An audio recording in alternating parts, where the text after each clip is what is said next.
लाल टोपी वालों का मैं बताऊंगा भी 2017 में जब आपकी सरकार आने से पहले घोटाले कितने थे। उत्तर प्रदेश में लाल टोपी वालों की सरकार में सर, ये लाल टोपी के काले कारनामे उत्तर प्रदेश में देखे हैं। इनके उस समय के मंत्री ने सैकड़ों एकड़ जमीन खा गए वहां पे बैठ के आप लोग। ये विधायक कांग्रेस की तुष्टिकरण की राजनीति का अंतिम संस्कार करने वाला है मैं विश्वास, लेकिन इनके काले कारनामे आज खत्म हो जाएंगे सर। काले कारनामे इनके और भी हैं सर। मैं सर ये सारा आपकी इजाजत से सर, ये मुस्लिम विरोधी भी है, महिला विरोधी भी है, पसमंदा विरोधी भी है, अहमदिया विरोधी भी है, ओरिया विरोधी भी है सर। यह मुस्लिम समुदाय में भी जातियां हैं, क्या भेदभाव है, क्या छुआछूत है। लाल टोपी वालों का मैं बताऊंगा भी 2017 में जब आपकी सरकार आने से पहले घोटाले कितने थे। एक नहीं अनेक, लेकिन इनके काले कारनामे आज खत्म हो जाएंगे सर। ये विधायक कांग्रेस की तुष्टिकरण की राजनीति का अंतिम संस्कार करने वाला है मैं विश्वास दिलाना चाहता हूं। This will be the last nail in the coffin of Congress politics of appeasement. अगर आप देखिए, इन्होंने इससे पहले भी पंडित जवाहरलाल नेहरू जी ने पहले तो देश के विभाजन करने में वो काम किया। उसके बाद धारा 370-35 से देकर ऐसे जख्म दिए कि हजारों लोगों की मृत्यु हो गई। लेकिन ये नरेंद्र मोदी जी की सरकार थी जिसने धारा 370-35 को सदा के लिए खत्म करने का काम किया है। यह हमारी प्रतिबद्धता थी मुस्लिम समुदाय की बहनों की ओर। जो ट्रिपल तलाक से निजात दिलाने का किसी ने काम किया तो नरेंद्र मोदी की सरकार ने किया है। आपने तो वायदा किया था कि जो पाकिस्तान, बांग्लादेश और अफगानिस्तान में रह गए हैं उनको वहीं पर पूरा न्याय मिलेगा, लेकिन नहीं मिला। लेकिन उनको भारत में भी आकर अगर उनको नागरिकता देने की बात थी तो आपकी सरकार में 60 सालों में नहीं हुआ। सीएए कानून किसने बनाया तो वो भी नरेंद्र मोदी की सरकार ने बनाकर वो काम किया है। मैं एक बात और इसमें कहना चाहता हूं, अगर इसमें एक के बाद दूसरा देखा जाए, कांग्रेस ने कहीं ना कहीं और कांग्रेस के सहयोगी दलों ने वोट बैंक के लिए संविधान का सौदा कर लिया है। और ये सौदा ही किया है, तभी तो हमने एक के बाद दूसरे उदाहरण देकर कहा कि आपने कैसे उसको अपना वोट बैंक किया, एटीएम बना के रखा। लेकिन ये जो बिल है ये अन्याय की जड़ पर प्रहार है और इस प्रहार के बाद सबको न्याय न्याय और न्याय ही मिलने वाला है। हमने कहा है कि प्रत्येक वक्फ संपत्ति रजिस्टर हो, पंजीकृत हो, उसके आंकड़े होने चाहिए और हर झगड़ा कानून के अंतर्गत हल हो, किसी डर और भय के अंतर्गत ना हो। आपको इस बात का क्यों डर है? अगर किसी को न्याय मिलता है, ट्रिब्यूनल के बाद अगर कोई हाई कोर्ट, सुप्रीम कोर्ट जाना चाहता है तो आप क्यों रोकते हो? देश में हर कानून के अंतर्गत, चाहे इनकम टैक्स का हो या कोई भी हो, आप एक के बाद दूसरे कोर्ट जा सकते हो। लेकिन वक्त में ये कानूनी रोक क्यों लगाकर रखी थी? ये बिल जो कहा गया किसी धर्म के खिलाफ, ये बिल किसी धर्म के खिलाफ नहीं है। यह बिल भ्रष्टाचार, धोखा और धार्मिक सामंतवाद के खिलाफ है और हम इसके खिलाफ रहेंगे। ये बात स्पष्ट है कि यह आस्था का विषय नहीं है। As long as prime minister Modi is the PM, the shops of appeasement will remain shut. This bill is not about Hindu versus Muslim. This is law versus lawlessness, constitution versus corruption, Bharat versus internal partition. और ये partition एक बार हो गया, अब आपके कारनामों के कारण बार बार नहीं होने देंगे। सर, मैं एक अंतर्राष्ट्रीय स्तर पे क्या परिस्थितियां वो थोड़ा बताना चाहता हूं। टर्की में 1923 के बाद 1924 में मिनिस्ट्री ऑफ वक्फ इसको एबॉलिश कर दिया गया और वहां पे जनरल डायरेक्टरेट ऑफ फाउंडेशन बना जो रेस्टोरेशन, मेंटेनेंस और यूटिलाइजेशन वक्फ प्रॉपर्टीज का करता है। और ये इसके बाद इसको लोगों की भलाई के काम के लिए पैसा लगाता है। कुवैत में भी ministry of Waqf and Islamic affairs है। ये एसेट, मस्जिद, स्कूल, अस्पताल, इनका सबका देखरेख करता है और मॉडर्नाइजेशन के माध्यम से, टेक्नोलॉजी के माध्यम से इसका फायदा उठाते डिजिटलाइजेशन किया है। लेबनान में ministry of endowments and Islamic affairs है जो इसकी मैनेजमेंट और यूटिलाइजेशन को सारे को देखती है और चैरिटेबल और कम्युनिटी के काम को देखती है। सीरिया में भी मिनिस्ट्री ऑफ वक्फ है जहां पर एप्रोप्रिएट यूज हो, रेवेन्यू हो, चैरिटेबल पर्पस हो, उसके लिए काम किया जाता है। इराक में भी सुन्नी एंडोमेंट और शिया एंडोमेंट ऑफिस है और ये भी सीधा सेंट्रलाइज फ्रेमवर्क के माध्यम से काम करता है। सऊदी अरेबिया में जनरल अथॉरिटी ऑफ वक्फ है जो इंडिपेंडेंट पब्लिक बॉडी है। सिंगापुर में MUIS जो स्टैट्यूटरी बॉडी है वो मिनिस्ट्री ऑफ कम्युनिटी डेवलपमेंट के अंतर्गत है। ये वक्फ मैनेजमेंट के डिजिटल सिस्टम के माध्यम से काम करता है।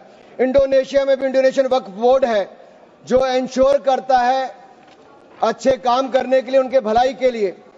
तुनिसिया में भी, इजिप्ट में भी, रशिया में भी, फ्रांस में इसी तरह पे काम किया गया है। लेकिन यहां पर ऐसा नहीं किया गया, यहां पे इसके खिलाफ ही काम करते रहे। चंद लोगों के हाथ में, राहुल गांधी जी कहते हैं कि चंद लोगों के हाथ में देश की संपत्ति है। राहुल गांधी जी सदन में नहीं, लेकिन मैं उनको बताना चाहता हूं मात्र 200 लोगों के हाथ में अपने वक्फ बोर्ड दे रखे हैं और देश की लाखों करोड़ रुपए की संपत्ति उनको दे रखी है। क्या उनसे छुटकारा दिलाना चाहिए कि नहीं दिलाना चाहिए?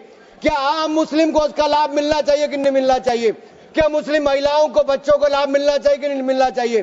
क्या विधवाओं को लाभ मिलना चाहिए कि नहीं मिलना चाहिए? आप महिला विरोधी क्यों हैं? मुस्लिम विरोधी क्यों हैं? आप बदलाव विरोधी क्यों हैं? ये सवालों का जवाब आपको देना ही पड़ेगा। सर, एक कहावत है जो यहां पर बाहर कहा जाता है कि पता है यहां से बहुत दूर, पता है यहां से बहुत दूर और गलत और सही के पार एक मैदान है। पता है यहां से बहुत दूर, गलत और सही के उस पार एक मैदान है। मैं वहां मिलूंगा तुझे और अगर वक्फ का बस चला तो वक्फ की संपत्ति बन जाएगा।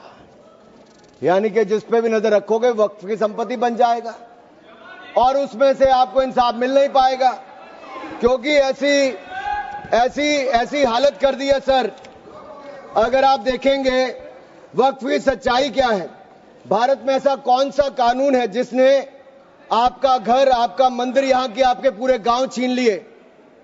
भारत में कौन सा ऐसा कानून है जिसने आपका घर, आपके मंदिर, आपके पूरे गांव छीन लिए? ये ऐसा कौन सा कानून है जिसके खिलाफ आप कोर्ट भी नहीं जा सकते? ये कौन सा ऐसा कानून है जो संविधान से भी ऊपर है? इसका नाम वक्फ है जो कांग्रेस के समय बना है। सर, इसने गुरुद्वारे हो, मंदिर हो, घर हो, गांव हो, सब पे कब्जा करने का काम किया है।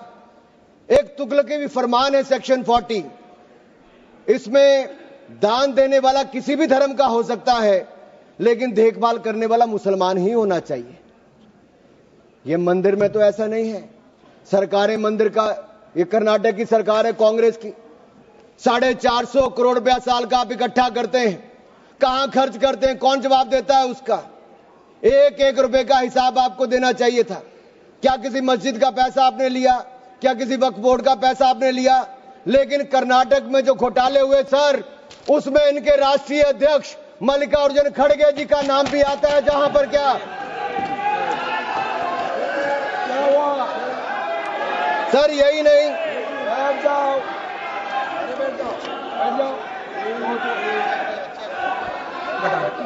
सर, मैं इसको माननीय नहीं सर, मैं सबूत के रूप में सर मैं लाया हूं सब कुछ, मैं बोल दिया सर। ऐसा गिवन द डिसीजन, निर्णय दे दिया बस। प्लीज सर, नाम नहीं लेता सर, मैं नाम वापस ले लेता हूं सर। बड़ी मुश्किल से परिवार के बाहर सर, इसमें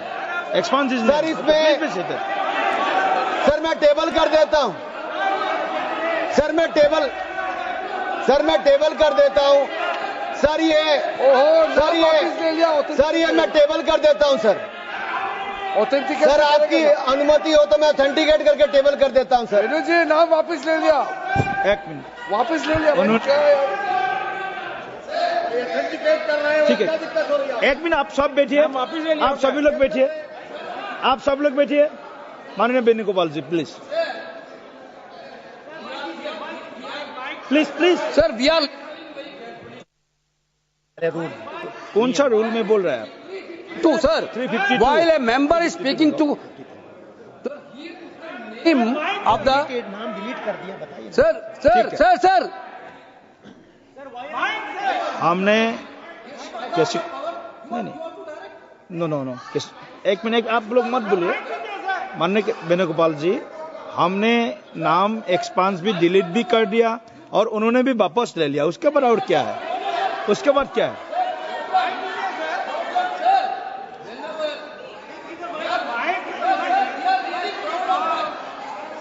माइक दीजिए, Give the mic. नाम बुलाइए ना। एक मिनट वेणुगोपाल जी बोलिए, आप वेणुगोपाल जी बोलिए, हाँ। Please be seated, all members please seated.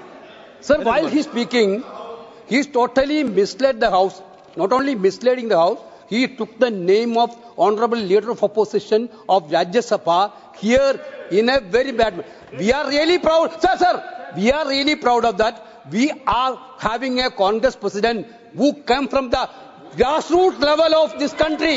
Okay. With so favor. He didn't like Mallikarjuna Kharge ji because he is leading by Okay. his casteism.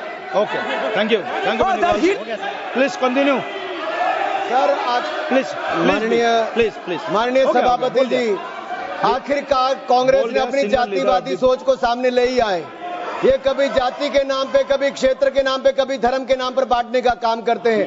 मैंने किसी जात का नाम नहीं लिया था, लेकिन आप जाति को लेकर आए हो। और यही नहीं सर, ये रिपोर्ट देखिए, ये विधानसभा, कर्नाटक की विधानसभा में कांग्रेस के एक नहीं अनेक नेताओं के नाम आए जिन्होंने वक्फ की प्रॉपर्टी को खाने का काम किया है, हजारों करोड़ के घोटाले करने का काम किया है। इसीलिए आप लोग पारदर्शिता नहीं चाहते, इसीलिए आप लोग ट्रांसपेरेंसी नहीं चाहते, इसीलिए आप लोग जवाबदेही नहीं चाहते। सर मैं इसको ऑथेंटिकेट करके रिपोर्ट को रखना चाहता हूं। सर यही नहीं, ये तुगलकी फरमान जो थे, मैं कर देता हूं सर, अगर किसी की संपत्ति जिसके ऊपर उन्होंने कब्जा कर लिया हो, सर इसको साबित करने से उनको वक्फ साबित नहीं करना सर। ये जिसकी प्रॉपर्टी है बेचारा, उसको धक्के खाने पड़ते एक से जगह दूसरी जगह के लिए। सर ये आम व्यक्ति के लिए एक अभिशाप है।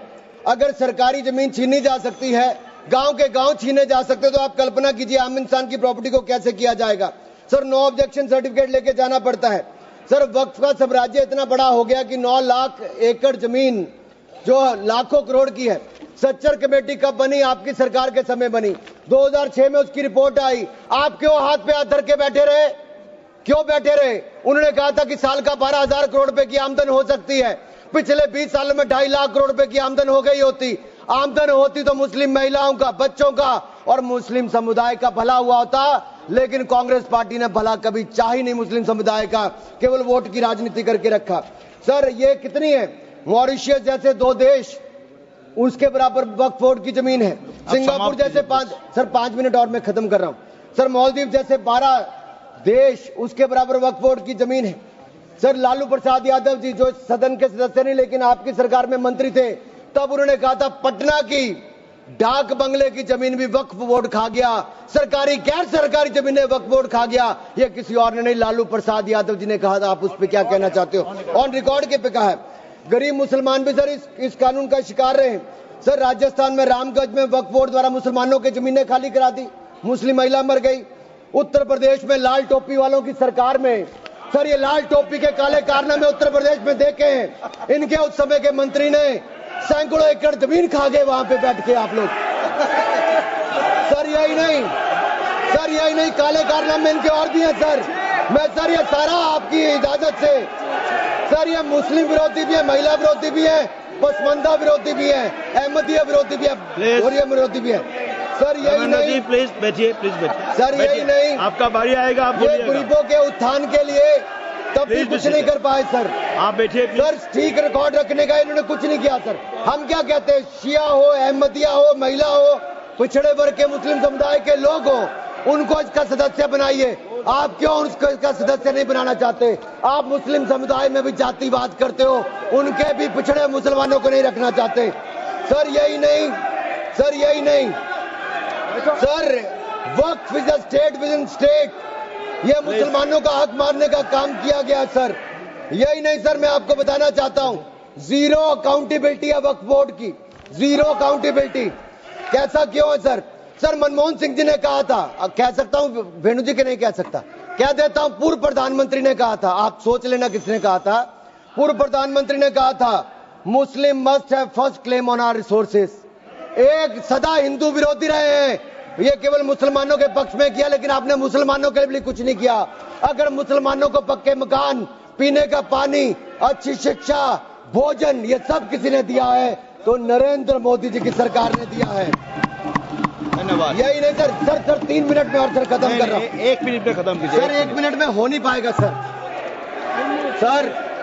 सर ये देखिए, सर ये देखिए सर, मैं रिपोर्ट लाया हूं सर, कहां से कहां तक इन्होंने, सर कहां से कहां तक इन्होंने राज्य दर राज्य कैसे हिंदुस्तान की जमीनों पे कब्जा किया है।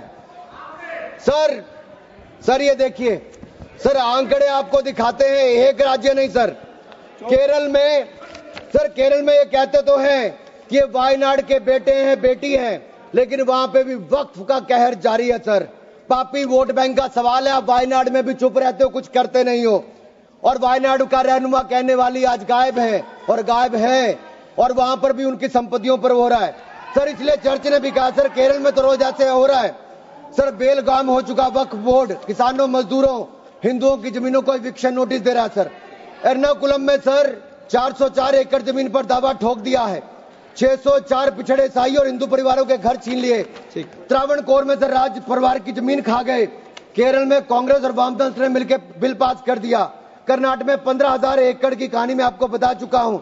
तिरुचिरापल्ली में सर इन्होंने एक गांव में 1500 साल पुराने प्राचीन मंदिर के साथ लगती जमीन सर इस पे कब्जा करने की बात कही। सर सूरत के नगर निगम में सर मुगलों की संपत्ति बताने का काम किया सर। नगर निगम को भी सर बेट द्वारका के 2 द्वीपों पर दावा ठोक दिया है। क्या भगवान कृष्ण से पहले इस्लाम धर्म आ गया था? क्या भगवान कृष्ण से पहले इस्लाम धर्म आ गया था? सर यही नहीं, कल क्या आनंद भवन और नेशनल हेरिटेज पर आकर मैंने अभी बार सुना था कि आनंद भवन और नेशनल हेरिटेज पर वक्फ बोर्ड अपना दावा ठोकने वाले हैं, तो दे दोगे क्या? बता दिया। और यही नहीं सर, एएसआई संरक्षित स्मारकों पर भी सर यही नहीं सर, कर्नाटक में 53 ऐतिहासिक स्मारकों को वक्फ संपत्ति घोषित कर दिया है। मणिकाम ठाकुर सर यही नहीं सर, हम्पी सर्कल में 6 ऐसा ही संरक्षित कर लिया।